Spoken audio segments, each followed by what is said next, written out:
Quand j'étais à la fac en 2012, j'avais fait la liste de mes 7 films préférés. Alors là, il n'y avait rien de bien original là-dedans. D'ailleurs, on retrouve la plupart d'entre eux dans la liste Vos 100 films préférés de Sens Critique. Mais récemment, je me suis rendu compte qu'avec mes goûts qui ont changé au fil des années et les sorties qu'on a depuis 2012, je devais peut-être remettre à jour cette liste. Mais ici, c'est une émission de cuisine, alors voici le projet. Cette semaine, je prendrai chaque jour un film qui figure dans mon classement et je cuisinerai la recette qui lui correspond. Ça ne veut pas forcément dire une recette présente dans le film, mais une recette que le film m'évoque, quelque chose que j'ai envie de manger en le regardant. Alors, par où commencer ? Il y a 10 ans sortait le film Kaboom de Gregg Araki. On y suivait Smith, un étudiant un peu paumé en fac de ciné, qui lors d'une soirée assiste à la mort d'une mystérieuse femme. Il va alors vouloir résoudre cette énigme et s'enfoncer dans un mystère de plus en plus épais. J'aimais beaucoup ce film, à l'époque où j'étais également un étudiant un peu paumé en fac de ciné. Alors, il faisait pas partie de mon top 7, c'était même pas mon Gregg Araki préféré, mais j'aimais bien cette ambiance, ce côté énigmatique. L'année dernière, j'ai découvert un film qui partage énormément de points communs avec ce dernier, Under the Silver Lake. Dans ce film, on suit Sam, un peu moins jeune homme également paumé, qui constate la disparition de sa mystérieuse voisine après avoir passé la soirée avec elle. Il va alors vouloir résoudre cette énigme et s'enfoncer dans un mystère de plus en plus épais. Je pense que ce qui m'a touché quand je l'ai vu, c'est que, comme j'avais pu à l'époque de la fac m'identifier au protagoniste de Kaboom, 10 ans plus tard j'ai pu m'identifier à ce protagoniste entre deux âges et tout aussi paumé. J'adore l'ambiance de ce film. L'ambiance d'Hollywood au cinéma me fait perdre toute subjectivité. Et d'ailleurs c'est pas le dernier film qui se passe à Hollywood dont je vais parler dans ces vidéos. L'ambiance est travaillée autour du mystère, et d'ailleurs je vous recommande la vidéo Le code percé d'Under the Silver Lake de la chaîne La Théorie de Graham, qui nous montre que le film est bourré de détails qui invitent le spectateur à mener sa propre enquête et mettre en place ses théories. C'est super tout ça, mais du coup, quelle recette correspond à ce film ? Le film étant bien ancré dans sa ville, j'ai cherché des recettes qui seraient typiques à Los Angeles. Malheureusement, j'ai pas trouvé grand chose d'intéressant. Los Angeles, c'est une ville cosmopolite et beaucoup des plats du coin sont influencés par la cuisine mexicaine ou asiatique par exemple. Et c'est pas ça que je recherche, c'est pas ce que m'évoque le film.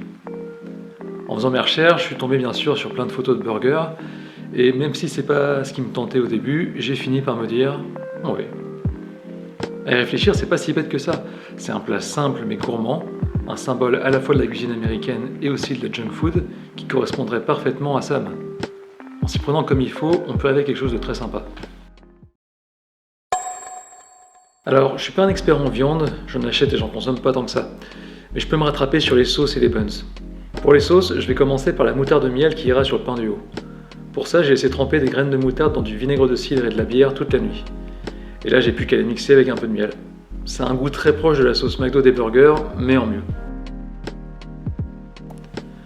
Pour le pain du bas, je vais préparer une sauce barbecue maison. Dans un peu de beurre, je fais revenir des oignons, du piment et de l'ail. Je rajoute de la sauce tomate, du vinaigre de cidre et du miel, un peu de sel et mon ingrédient secret, du paprika fumé. J'ai découvert ça le mois dernier et c'est incroyable. C'est très différent du paprika, ça a une odeur de viande grillée au barbecue.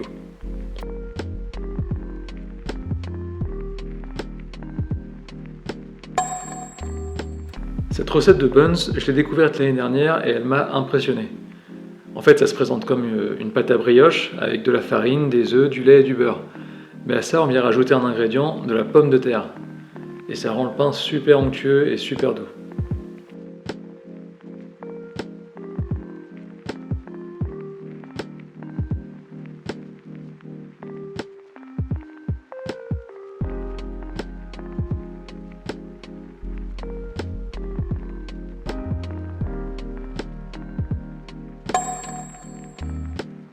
Pour les pickles, je m'y suis pris il y a 2 jours pour avoir un résultat sympa. J'ai fait bouillir du vinaigre blanc et de l'eau, avec du sucre et un peu de poivre Szechuan, et j'ai versé tout ça dans un bocal avec du concombre et des oignons rouges.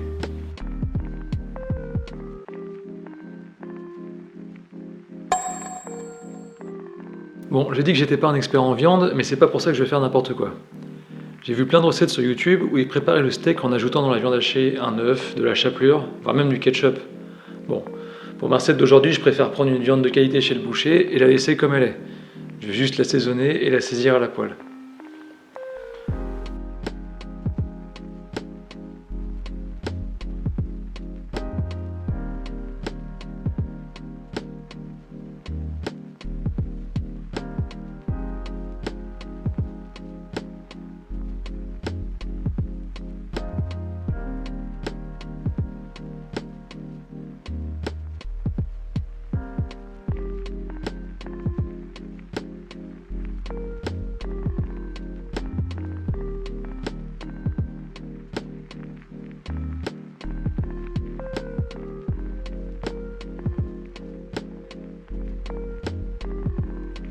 Voilà, on y est.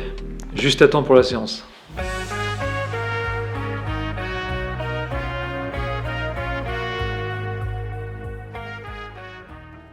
Your art,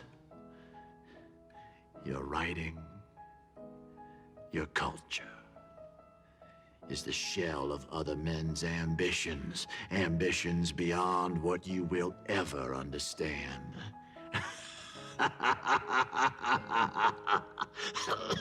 That's funny to you. Well, it's a little bit funny, don't you think?